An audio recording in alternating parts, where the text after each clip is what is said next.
भगवान भोलेनाथ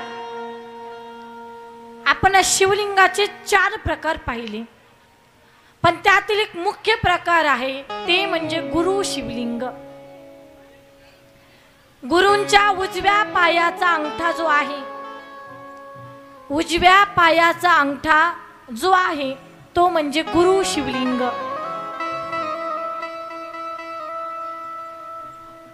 त्याचं आपण पूजन करावं का? कारण ते गुरु शिवलिंग आहे.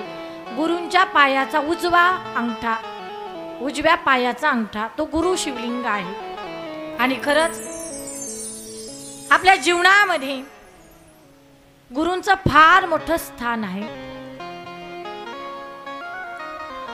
ज्याच्या पाठीशी गुरुबळ आहे ना, त्याला त्याच्या जीवनामध्ये कधीच काहीच कमी पडत नाही.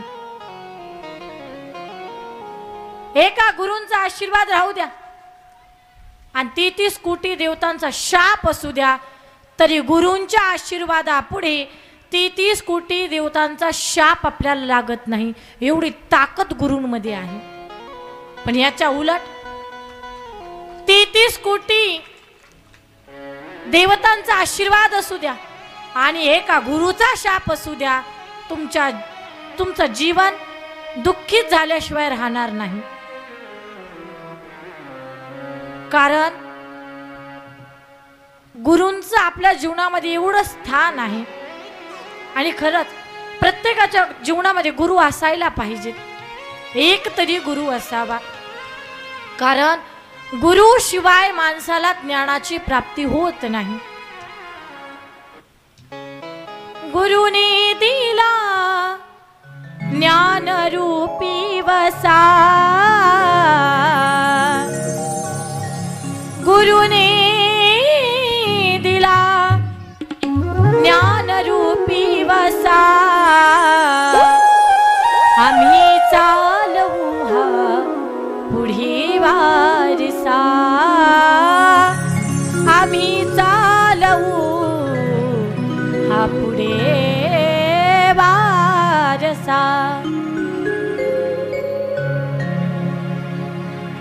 गुरु शिवाय माणसाला ज्ञानाची प्राप्ती होत नाही.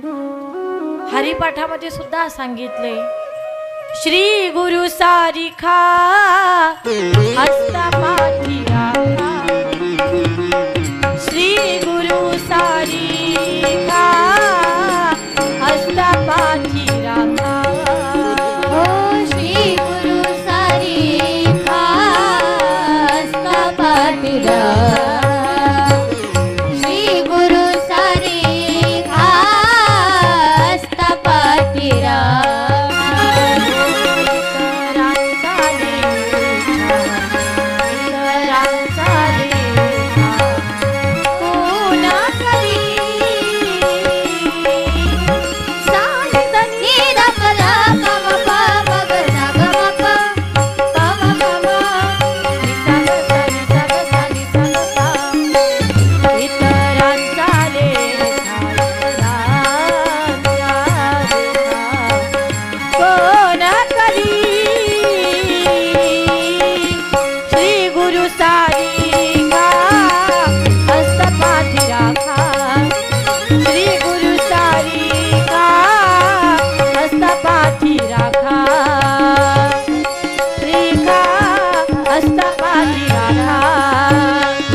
हस्ता पाठी राखा, इतरांचा लेखा, इतरांचा लेखा कोण करी.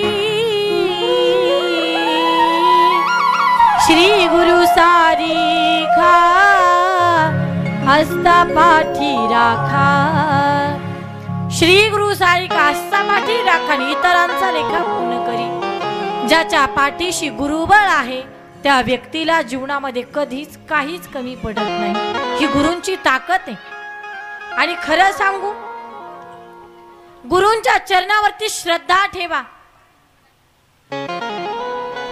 जीवनामध्ये गुरु करणे म्हणजे आपलं मडकं भाजून घेण्यासारखं आहे. कळतंय ना तुम्हाला? मला सांगा, कच्च्या मडक्यामध्ये पाणी भरतं का? नाही. पण पक्क्या मडक्यामध्ये तर गुरु हे आपल्या जीवनाचे शिल्पकार असतात. ज्याप्रमाणे मडका घडवत असताना कुंभार दादाची जेवढी भूमिका असते, जेवढी जबाबदारी असते, तेवढीच व्यक्ती घडवत असताना गुरूंची जबाबदारी असते. एक उदाहरण सांगते. एकदा कुंभार दादानं माती तुडवली, चिखल बनवलाय आणि तेवढ्याच त्याच्या बायकोने विचारलं, मालक तुम्ही काय बनवणार आहात? सांगितलं, अगं आता सध्या स्थितीला चिलीमचा खूप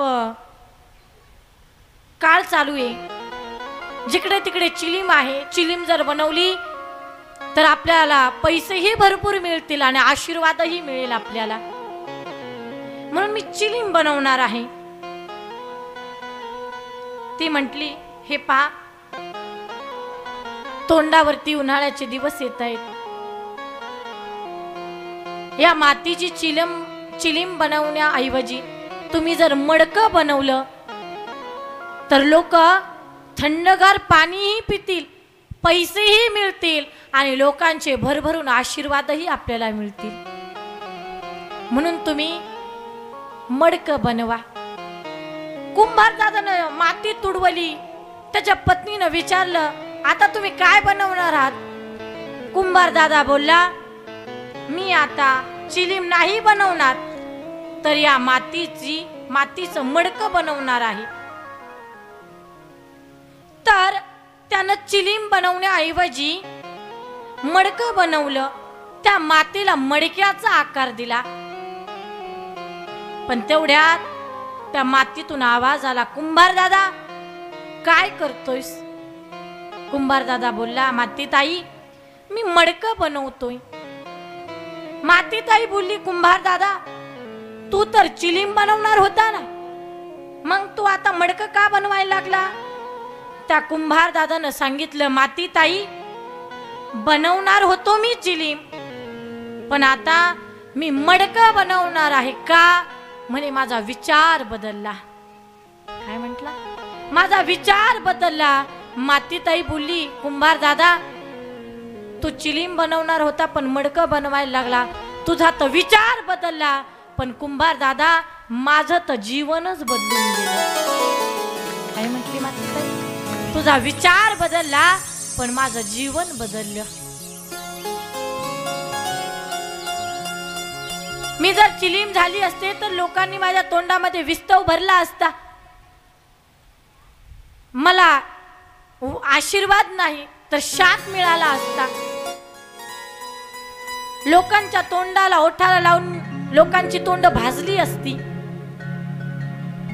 पण तू मडकं बनवलंयस, आता लोक यामध्ये पाणी ओततील, थंडगार पाणी पितील, लोकांचं थंडगार पाणी पिऊन पोट शांत होईल आणि तुलाही पैसे मिळतील, तुलाही आशीर्वाद आणि मलाही आशीर्वाद. कोण म्हणतंय? मातेताई कुंभार दादाला बोलते. ज्याप्रमाणे मडकं बनवत असताना कुंभार दादाची जेवढी जबाबदारी असते, तसं माणसाला आकार देत असताना गुरूंचीही तेवढीच जबाबदारी असते.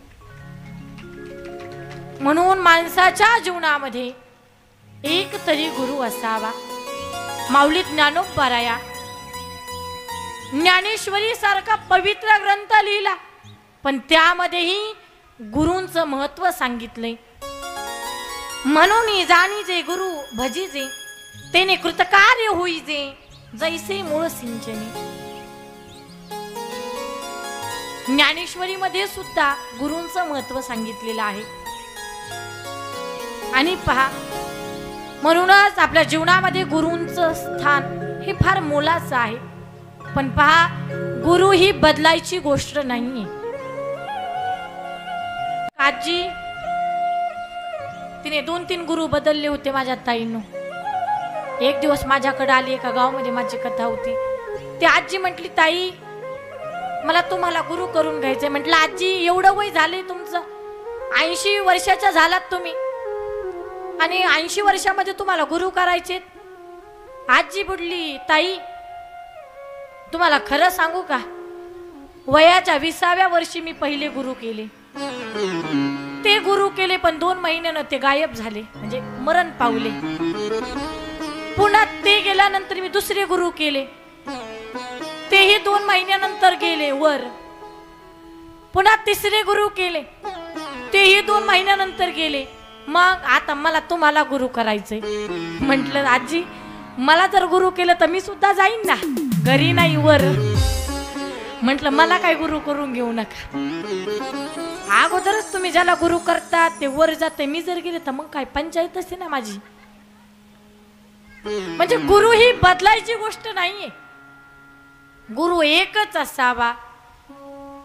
ज्या गुरुने आपल्याला आकार दिलाय, जीवन कसं जगवावं हे ज्यांनी शिकवलंय, अशा गुरूंचं स्थान आपल्या जीवनामध्ये फार महत्वाचं आहे.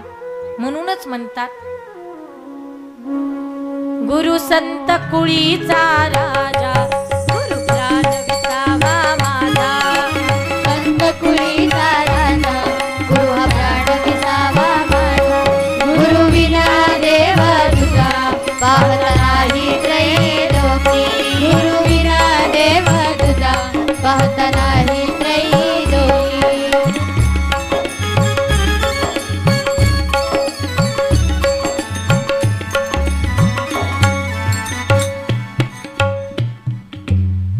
गुरु संत कुळीचा राजा, गुरु प्राण विसावा माझा. गुरु विना देव दुजा, पाहता नाही त्रैलोकी. माणसानं स्वतःच म्हणजे गुरूंच्या चरणावरती ठेवलं पाहिजे. एक भजन, मन लागू रे लागू रे, जय हो. मन लागू रे लागू रे, मन लागू रे लागू रे, वा वा, जय हो. मन लागू रे लागू रे, मन लागू रे लागू रे, मन लागू रे लागू रे माझे गुरु भजनी. मन लागू रे लागू रे माझे गुरु भजनी. मन लागू रे लागू रे माझे गुरु भजनी. मन लागू रे लागू रे माझे गुरु भजनी. मन लागो रे लागो रे माझे गुरु भजनी. मन लागू रे लागू रे, जय हो. मन लागू रे लागू रे, मन लागू रे लागू रे, मन लागू रे लागू रे, मन लागू रे लागू रे, मन लागू रे लागू रे माझे गुरु भजनी. मन लागू रे लागू रे माझे गुरु भजनी. मन लागू रे लागू रे माझे गुरु भजनी. मन लागू रे लागू रे माझे गुरु भजनी. मन लागू रे लागू रे माझे गुरु भजनी. मन लागू रे लागू रे माझे गुरु भजनी. जय हो जय हो.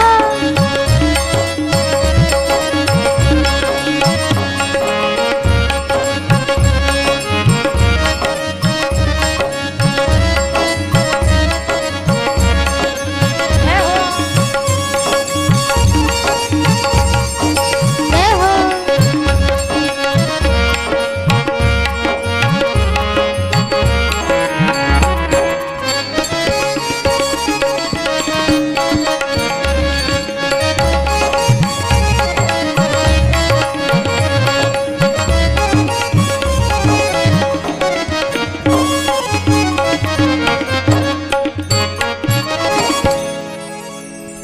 मन लागो रे मा. म्हणून प्रत्येकाच्या जीवनामध्ये एक तरी गुरु असावा. कारण माणसाचं जीवन हे गुरु शिवाय अपूर्ण आहे.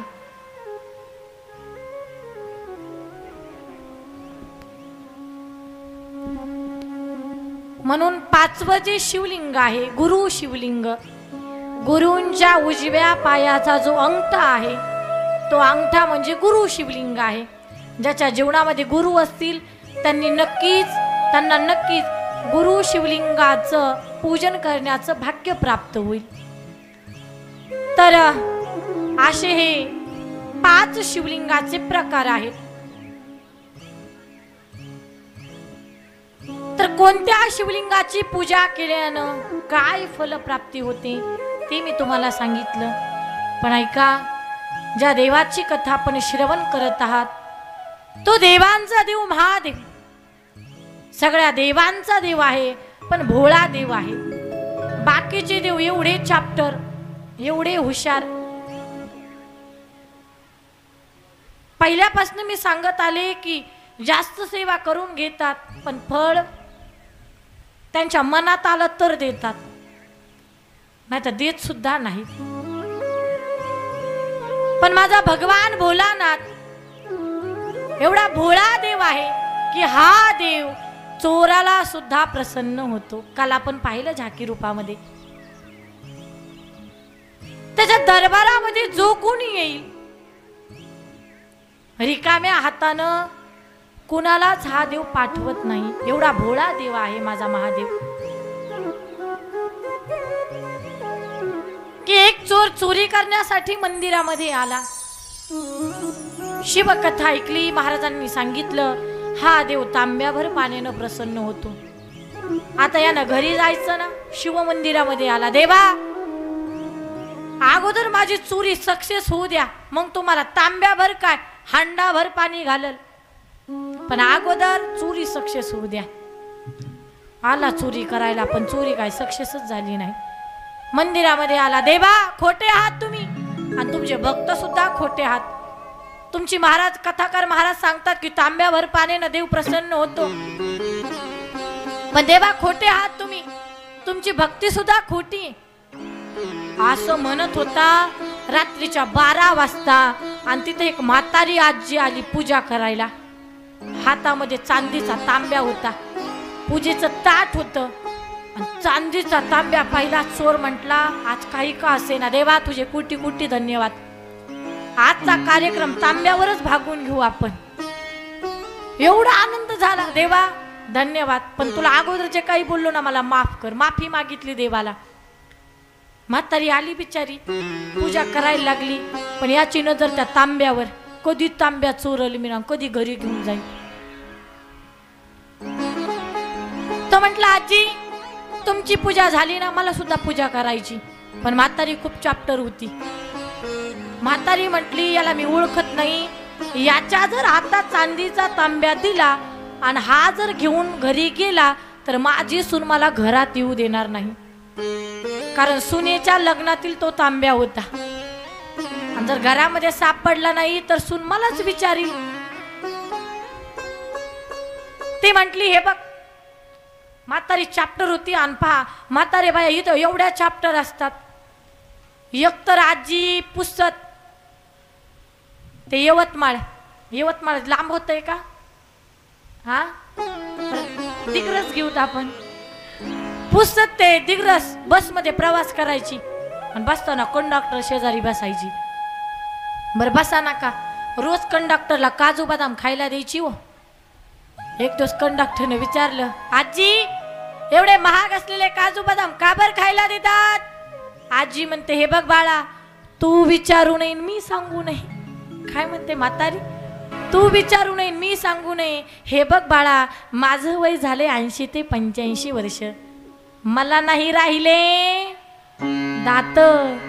काजू बदाम चगळी ते चागळलेले फेकून देऊ वाटत नाही, म्हणून तुला खायला देते. एवढ्या चॅप्टर असतात हो म्हाताऱ्या आज्या. येथाल तर सोडू ना, येथाल तर दुसऱ्या ठिकाणी जाऊन सांगायचं. तर तसं ती म्हातारी चॅप्टर होती. ती म्हटली हे बघ, तुला जर पूजा करायची ना तर मी जसं करते फक्त माझ्या हाताला हात लाव, म्हणजे दोघांची पूजा होईल. तर म्हटलं अरे आपला नेम तर चुकला, म्हातारी तर आपल्यापेक्षा चॅप्टर निघली. त्यानं लावला हात म्हातारीच्या हाताला. पूजा सगळं झाली, आता आरती करायची होती. म्हातारी म्हटली हे बघ आता पूजा झालेली आहे, मी आरती करते, तू वरचा घंटा वाजव. याची नजर गेली ना घंट्याकड, घंटाकड नजर गेली, एवढा मोठा घंटा दिसला. तो म्हटला अरे वा, आपली नजर एका छोट्याशा चांदीच्या तांब्यावर गेली, पण देवानं आपल्याला एवढा मोठा घंटा दिला. देवा तुझ्यासारखा देव मी पाहिला नाही. असा म्हणून जोर जोरात टंग टंग टंग घंटा वाजायला लागला. पण म्हातारीची आरतीच लवकर व्हायना हो. चोर म्हटला अरे घंटा दिसलाय आपल्याला, याला चोरायचं, पण ही म्हातारी काय लवकर जाईना इथून. आजी झाली का आरती? म्हातारी म्हणायची गप्पस. आजी झाली का आरती? अरे तुला काही कळतं की नाही, गप्पस ना, आरतीमध्ये बोलायचं नसतं. चोर म्हटला काय पंचायत झाली, उगाच म्हातारीच्या नादी लागलो. अगोदर जर हा घंटा दिसला असता तर म्हातारी सोबत उचापाच्या पूजा करायची काहीच गरज पडली नसती. कशी बशी आरती केली, आरती होऊन म्हातारी गेली ना घरी. आता याला घंटा चोरायचा, इकडं तिकडं पाहिलं कुणीच नाही. रात्र होती, मध्यरात्र. घंटा चोरायचा पण हातच पुरेना त्याचा. उड्या मारू लागला तरी हात पुरेना. मग इकडे तिकडे भटकू लागला. उडी मारायला गेला, हात लागत नव्हता. दोन्ही पाय घेतले, शिवलिंगावरती दिले. जसे दोन पाय शिवलिंगावरती दिले तसा माझा भोलानाथ डम डम डम डम डम करून प्रगट झाला. उमापती महादेव की जय. भगवान भोलेनाथ प्रगट झाले. प्रगट झालेल्या महादेवाला पाहिलं. हा चोर घाबरून गेला. देवा मला माफ करा, चुकलं माझं. भगवान म्हणतात, जवळ घेतात, डोक्यावरनं हात फिरवला आणि सांगतात अरे तुझ्यासारखा भक्त मी या त्रिलोक्यामध्ये पाहिला नाही. चोर म्हणतो देवा मी तर चोरी करायला आलो. अरे इथं आल्यावर नंतर मला कुणी मेवा वाटतंय, मोदक वाटतंय, प्रसाद येतंय, पण तू तुझं शरीरच मला अर्पण केले. काय पाहिजे तुला ते मागून घे. चोर गालातली गालात हसला. काल झाकी पाहिली आपण. चोर हसला. चोर म्हणतो या देवाला तर काहीच कळत नाही, मी तर चोरी करायला आलोय ना, हा देव म्हणतो तुला काय पाहिजे ते मागून घे. पण चोर खूप हुशार होता. तो म्हटला देवा तुम्हाला जर द्यायचं असेल तर मला 3 वरदान द्या. भगवान म्हटले 3 नाही, एकच वरदान माग. तो म्हटला 3 जर नाही दिले तर माझी बायको मला घरात घेणार नाही. शिवजी म्हटले तुला जर 3 दिले तर माझी पार्वती मला कैलासात येऊ देणार नाही. कारण अगोदरच बोली करून आले होते की याला 3 वरदान द्यायचे नाही, एकच द्यायचं. पण त्यानं 3 वरदान कोणते मागितले होते?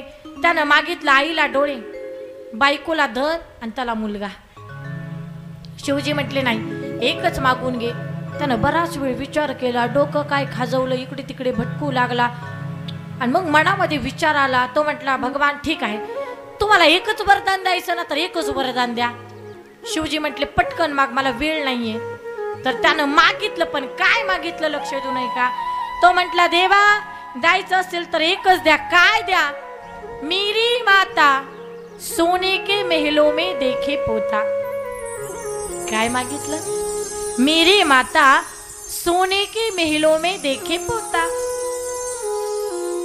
भगवान म्हटले तथास्तु. आले कैलासामध्ये. पार्वती मातेने विचारलं स्वामी खरं खरं सांगा तुम्ही किती वरदान दिले? पार्वती अगं तू जसं सांगितलं होतं ना तेवढाच तो चोर चॅप्टर होता. तो मला म्हटलं मला 3 वरदान द्या, पण पार्वती मी त्याला 3 वरदान दिलेच नाही ग, मी एकच वरदान दिलं. पार्वती माता म्हटले असं? हो पार्वती तू सांगितलं होतं ना मी तसंच केलं. बरं स्वामी काय मागितलं होतं अगोदर? त्यानं सांगितलं, त्यानं मला मागितलं आईला डोळे, पत्नीला धन आणि त्याला मुलगा. पण तू मला सांगितलं होतं त्याला 3 वरदान देऊ नका, एकच द्या. पार्वती एकच वरदान दिलं. स्वामी काय दिलं तुम्ही? त्यानं काय मागितलं तुम्हाला? शिवजी म्हणतात त्यानं मला मागितलं मेरी माता सोने के महलों में देखे पोता. पार्वती मातेनं तर डोक्यालाच हात लावला आणि म्हणतात माझ्या महादेवाला काहीच कळत नाही. काय म्हणतात? देवाला काहीच कळत नाही. मला सांगा, मेरी माता सोने के मेलो में देखी पोता अर्थ काय होतो? म्हणजे माझ्या आईला डोळे, पत्नीला धन आणि त्याला मुलगा. मेरी माता सोने के मेलो में, पोता कशानं बघायचा? डोळ्यानं. देखी पोता. 3 वरदान मागितले पण शिवजींना काहीच कळालं नाही. एवढा भोळा देव आहे हा. माता पार्वतीने डोक्याला हात लावला, म्हटले या देवाला काहीच कळत नाही. आणि खरंच या जगामध्ये काही लोक आहेत की ते म्हणतात या देवाला काहीच कळत नाही. मला सांगा, इथं बसलेल्या महिला मंडळ, देवाला जर काही कळत नसतं तर जे तोंड देवानं इथं दिलंय ते जर तोंड मागच्या बाजूनं दिलं असतं तर, हा, जेवताना असा घास हात मोडेपर्यंत. देवाला जर काही कळत नसतं तर नाकाऐवजी तोंड दिलं असतं. ज्या ठिकाणी डोळे आहेत तिथं जर हे नाक असतं तर, खरंच सांगा देवाला काही कळत नाही का? एक श्रीमंत माणूस होता, खूप मोठा श्रीमंत होता, शहरामध्ये राहायचा. पण एक दिवस तो त्याच्या गावी आला. गावी शेतामध्ये एक माणूस त्यानं शेताची राखणदारी करायला ठेवलेला होता. तो आला आणि तो म्हटला की अरे तुझ्या देवाला तर काहीच कळत नाही. तो म्हटला, मालक आता काय केलं माझ्या देवानं? शेतामध्ये छोटी छोटी वेल होती, त्याला मोठी मोठी टरबूज होती. तो म्हटला, अरे तुझ्या देवाला तर काहीच कळत नाही. म्हणे कस काय? अरे एवढी छोटी छोटी वेल, त्याला एवढी मोठी मोठी टरबूज, तुझ्या देवाला तर काहीच कळत नाही. इकडे तिकडे फिरला, कवठाचं झाड होतं. तो म्हटला, देवाला तुझ्या काहीच कळत नाही. कस काय? एवढं मोठं झाड आणि त्याला छोटी छोटी कवठ, तुझ्या देवाला काहीच कळत नाही. असं म्हणून तो कवठाच्या झाडाखाली झोपला. थंडगार वाऱ्याची झुळूक आली, अशी झोप लागली. जागेवर जसा झोपला तसा घोरायला लागला. पण झोपेमध्ये असा वारा आला, झाडाचं कवठ तुटलं आणि धपकन त्याच्या नाकावरती पडलं. जसं पडलं तो टुमकून उठाला. काय पाहता माझ्याकडे? पुढचे दात होते ना सगळे होटामध्ये गेले. 32च्या 32 सगळे अर्धे तुटले त्याच्यातले. पुन्हा तो आला. तो म्हटला, अरे तुझ्या देवाला जे कळतंय नाही. तो आला, तो म्हटला, जो गरीब माणूस होता तो म्हटला, हे बघा साहेब, आता माझ्या देवाविषयी काही वाईट बोलू नका. तुम्हाला काय बोलायचं ना मला बोला. तो म्हटला, अरे तुझ्या देवाला जे कळतंय ना ते कुणालाच कळत नाही. तुझ्या देवासारखा देव नाही. मला सांगा, देवाला जर कळत नसतं, जी छोटी वेल आहे त्याला जर कवठं दिली असती आणि जे मोठं झाड आहे त्याला जर टरबूज दिली असती, ते टरबूज याच्या नाकावरती पडलं असतं तर नाक राहिलं असतं का? राहिलं असतं महिला मंडळ? चुरा चुरा झाला असता नाकाचा. म्हणून असं कधीच म्हणायचं नाही की देवाला काहीच कळत नाही. देवाला सगळं कळतं. पण माझा महादेव भोळा देव नक्की आहे, पण तो भोळा कुणासाठी आहे तर फक्त भक्तांसाठी भोळा आहे. तसं पार्वती माता म्हटलं, माझ्या देवाला काहीच कळत नाही, पण सगळं कळतं या देवाला. पण या देवाचं एक वैशिष्ट्य आहे, कोणीही जाऊ दे या देवाच्या मंदिरामध्ये, हा देव कधीच कोणाला रिकाम्या हातानं पाठवत नाही. कधी कधी आपणही मंदिरामध्ये जातो, आपल्याही इच्छा पूर्ण भगवान करत असतो. आता पहा, 2 मित्र होते, दिसायला मित्र पण मनातून पक्के शत्रू. कधीच एकमेकांचं सहनच होत नव्हतं. एकानं एक बांगला बांधला की दुसरा 2 बांधायचा, एकानं एक बोर मारला की दुसरा 2 मारायचा, एकानं एक बायको केली की दुसरा, कालच सांगितलं मी, एक तर भेटली तर बळच भेटते, नाही तर दुसरी लवकर भेटतच नाही. चढाओढ सुरू असायची.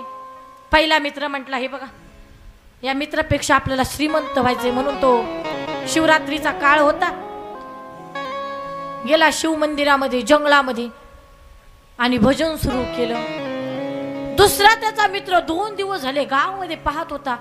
पाहता पाहता तोही त्या जंगलामध्ये आला आणि ज्या शिव मंदिरामध्ये त्याचा मित्र भजन करत होता ना, तोही तिथे पोहोचला. तो म्हटला, अरे बाप रे, आपला हा मित्र आपल्यापेक्षा श्रीमंत होण्यासाठी तपश्चर्या करतोय, आपणही तप करायचं आणि मोठं व्हायचं.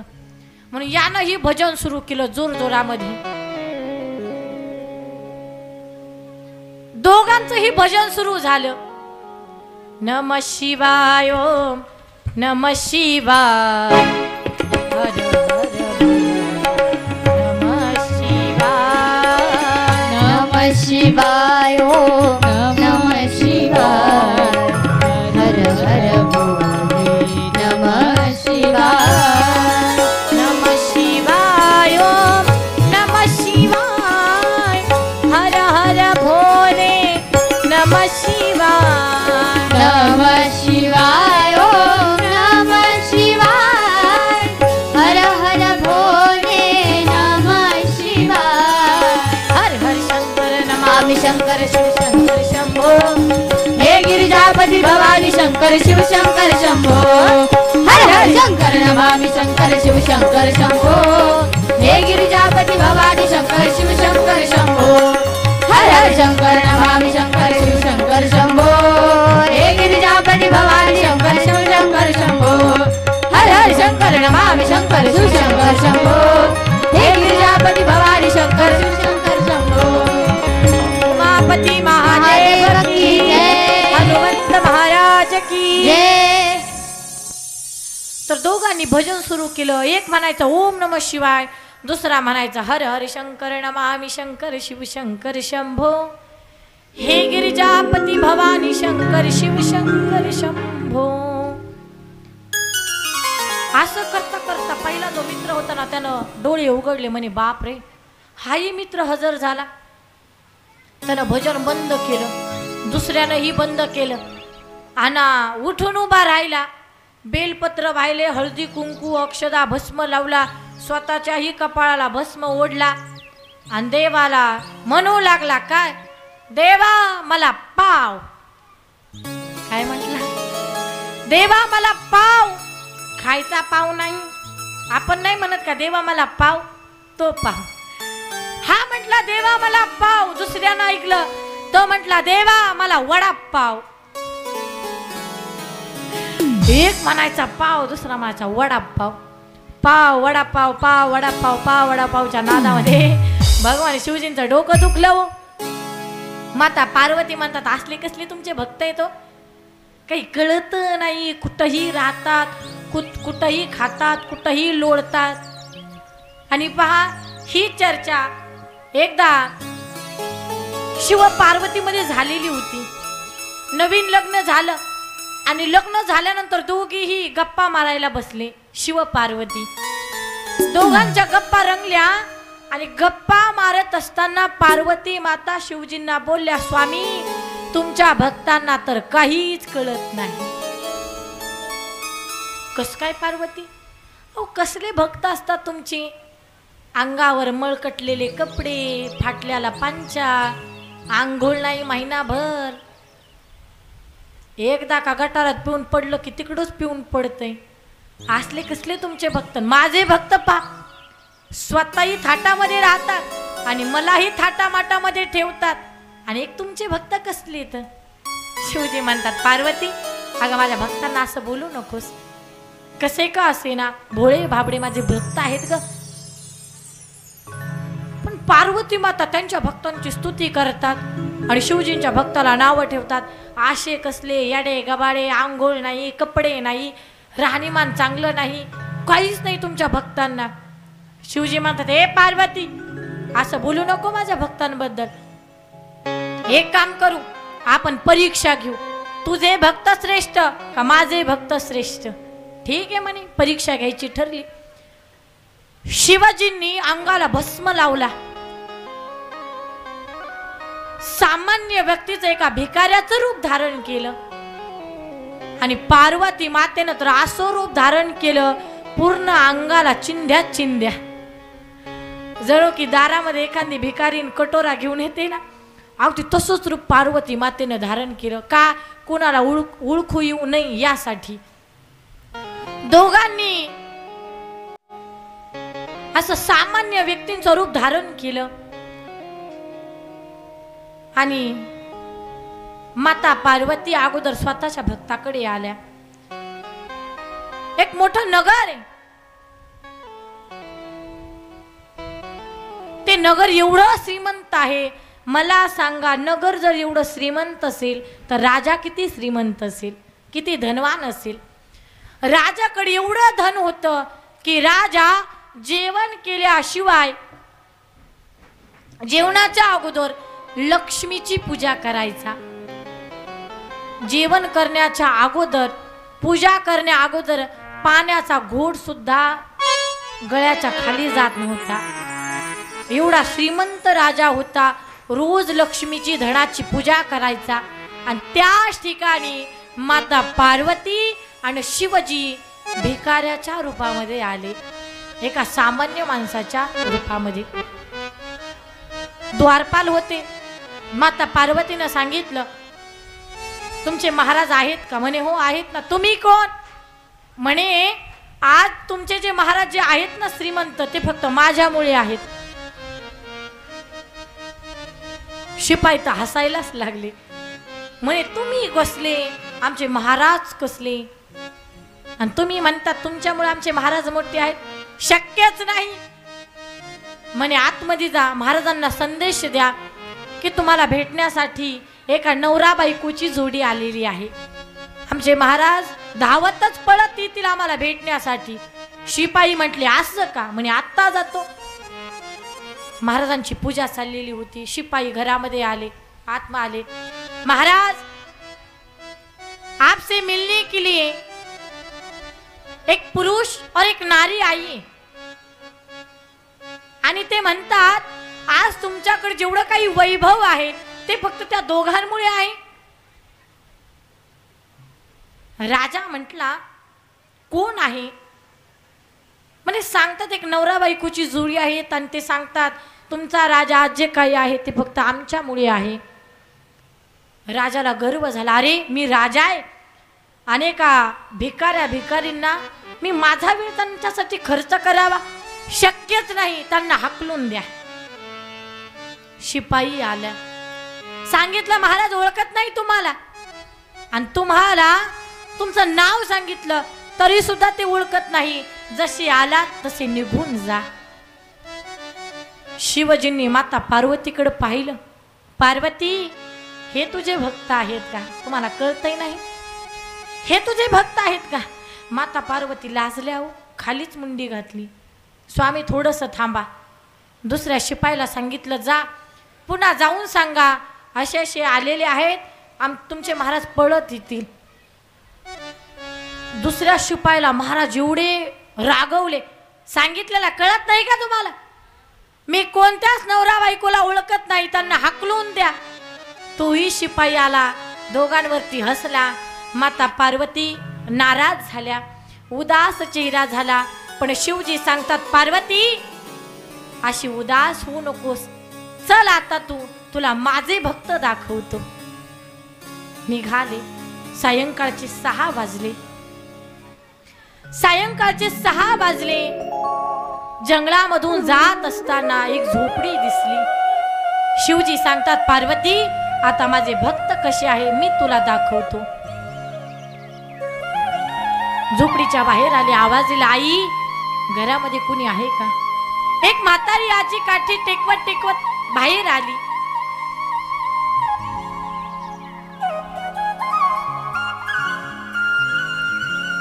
आणि आजीला विचारलं, आजी आज रात्री राहण्याची सोय आमची इथे होईल का? आज रात्रीचा मुक्काम आम्ही इथे करू शकतो का? आजीनं सांगितलं हो. म्हणे खूप अंधार पडलेला आहे, पुढचा प्रवास आम्हाला करता येणार नाही, कारण आता यावेळी जंगलामध्ये अनेक प्राणी असतात, त्या प्राण्यांनी आम्हाला पाहिलं तर आम्हाला खाऊन टाकतील. कोण म्हणते? शिवजी म्हणतात. त्या बाईनं खाली चटई अंथरली, बसण्यासाठी जागा दिली, स्वतः बाहेर बसली आणि त्यांना आतमध्ये बसवलं. शिवजी म्हणतात, पार्वती बघ माझे भक्त कसे आहेत, गरीब आहेत पण मनामध्ये भाव आहे. आपल्याला घरामध्ये बसवलं, म्हातारी स्वतः बाहेर बसली, हे माझे भक्त आहेत. बरं आजी, आरामाची व्यवस्था होईल, पण खूप भूक लागली, घरामध्ये काही खाण्यासाठी अन्न आहे का? आजी बोलली, थोडस थांबा, माझे मालक बाहेर भिक्षा मागण्यासाठी गेलेले आहेत, त्यांनी भिक्षा आणली की लगेच तुम्हाला स्वयंपाक करते. तेवढ्यात तिचे मालक आले. विचारला, अगं कोण आहेस? सांगितलं, नवरा बायको आहेत, रस्त्यानं जात होते पण अंधार पडल्या कारणानं रात्रीचा मुक्काम इथंच करणार आहेत. पण स्वामी, दोघांना खूप भूक लागलेली आहे, काही आणलंय का तुम्ही आज? म्हणे हो. पण सांगितलं, सती आज फक्त मुठभरच तांदूळ मिळाले, पण काही हरकत नाही, अर्धी मूठ आपल्याकरिता आणि दुसरी मूठ त्या दोघांकरिता. मुठभर तांदळाचा भात शिजला, पण तो अर्धाच मुठीचा झाला. दोघांनी विचार केला, सांगितलं, त्या दोघांना खूप भूक लागली ना, अगोदर आपण त्यांना खाऊ घालू, आपल्याला जरी काही शिल्लक राहिलेलं नसल तर आजच्या दिवस पाणी पिऊ आणि तसंच झोपी जाऊ. शिवजी आणि माता पार्वती संवाद ऐकतच आहात. माता पार्वती म्हणतात, स्वामी नका तुमच्या भक्तांची एवढी परीक्षा घेऊ, तुमच्या भक्तांचा भाव माझ्या लक्षात आला, मी हारले स्वामी, चुकली मी, तुमचेच भक्त श्रेष्ठ आहेत. शिवाजी म्हणतात, नाही पार्वती, तू असं मला म्हणायचं नाही. आता तुला जर खरंच माझ्या भक्तांची जर दया येत असेल तर तुला माझ्यासाठी मी यांना उपवाशी पोटी झोपू देऊ नये असं जर तुला वाटत असेल तर तुला एक काम करावं लागेल. काय? ज्या राजाला तू श्रीमंत बनवलंय तुला त्याला भिकारी बनावं लागेल, आणि ज्यांना आज भिकारी बनवले त्याला तुला राजा बनावं लागेल. माता पार्वती तथास्तु म्हटल्या. जो राजा श्रीमंत होता आजपर्यंत तो गरीब झाला, आणि जी गरीब होती शिवजींची भक्त ती श्रीमंत झाली. हा फरक आहे शिवजींच्या भक्तामध्ये माता पार्वतीच्या भक्तामध्ये. तर असा हा संवाद झाला होता. माता पार्वती म्हणतात, शिवजी तुमच्या भक्तांना काहीच कळत नाही. तर इकडे शिवजी प्रकट झाले. पहिल्या भक्ताला म्हटले, काय पाहिजे? माणसानं मागत असताना स्वतःचं हित ज्यामध्ये आहे तेच मागितलं पाहिजे. तो म्हटला, देवा पहिल्या वरदानामध्ये माझा एक डोळा गळून पडू द्या, दुसरा हात लुळा होऊ द्या आणि एक पाय पांगळा होऊ द्या. तथास्तु म्हटले, गायब झाले. दुसऱ्या भक्ताकडे आले, तुला काय पाहिजे? म्हणे जे पहिल्या मित्राला दिले, जेवढं पहिल्याला दिले तेवढं दुपटीनं मला द्या. मला सांगा, याचा एक डोळा गळाला, दुसऱ्याचे किती पडतील? 2. याचा एक हात लुळा झाला, दुसऱ्याचे. याचा एक पाय पांगळा झाला, दुसऱ्याचे. उपयोग झाला का भक्ती करून? नाही, उपयोग झाला नाही. भक्ती करत असताना मनामध्ये भाव पाहिजे. भावाशिवाय देव पावत नाही, प्रसन्न होत नाही. तर हा भोळा देव आहे माझा महादेव. चोरालाही प्रसन्न होतो. त्याच्या दरबारामध्ये कुणीही जाऊ द्या, रिकाम्या हातानं कुणालाच पाठवत नाही. एवढा भोळा देव आहे. कमी सेवेनं जास्तीचं फळ देतो. याची पूजा विधी कशाही पद्धतीने करा. पूजा करत असताना पूर्वेला बसा, पश्चिमेला बसा, उत्तरेला बसा, दक्षिणेला बसा. चुकून जर तुम्ही कोणत्याही दिशेला बसलात तरीही त्या पूजेचा स्वीकार माझा भगवान करत असतो. एवढा भोळा देव आहे माझा महादेव.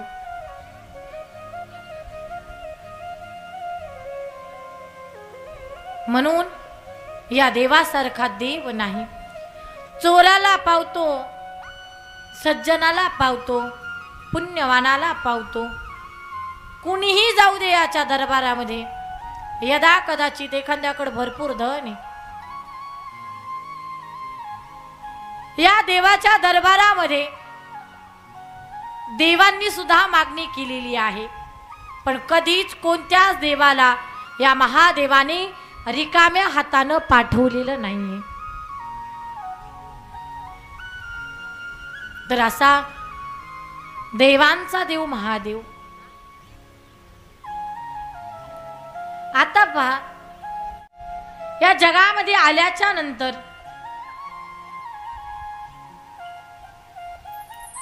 काही शंकरांचे भक्त असतात आणि काही विठ्ठलाचे भक्त असतात.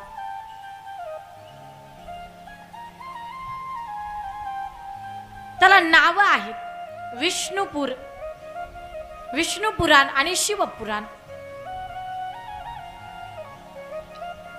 तर शिवपुराणामध्ये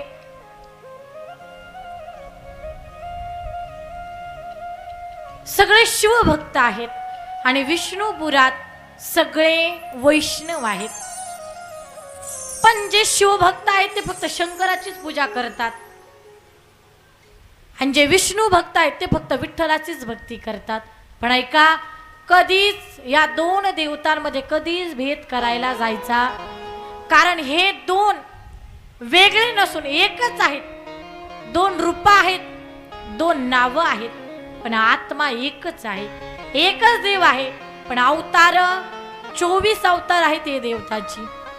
राम, कृष्ण, वराह, वामन, परशुराम, कृष्ण असे 24 अवतार आहेत त्या भगवंताचे.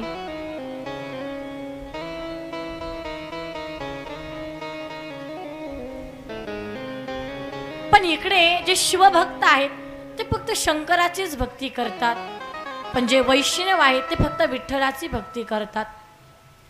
दोन्हीही भक्त एकमेका देवांना मानायला तयारच नाहीत. पण नाथ बाबा सांगतात काय, हरिहरा भेद, हरिहरा भेद, हरिहरा भेद, हरिहरा भेद, नाही करू नाही वाद, नाही करू नाही वाद, हरिहरा भेद. जय हो. हरिहरा भेद, हरिहरा भेद, हरिहरा भेद, भेद. हरिहरा भेद नाही करू नये वाद. कधीच शिवभक्तांनी विष्णू भक्त जे आहेत कधीच विठ्ठलाला कमी समजायचं नाही. म्हणजे विठ्ठलाचे भक्त आहेत, कधीच शिवजींना कमी समजायचं नाही. कधीच दोघा देवतांमध्ये भेद करायचा नाही. भेद केल्यावर परिणाम काय होतो ते आपण उद्याच्या सत्रामध्ये पाहणार आहोत.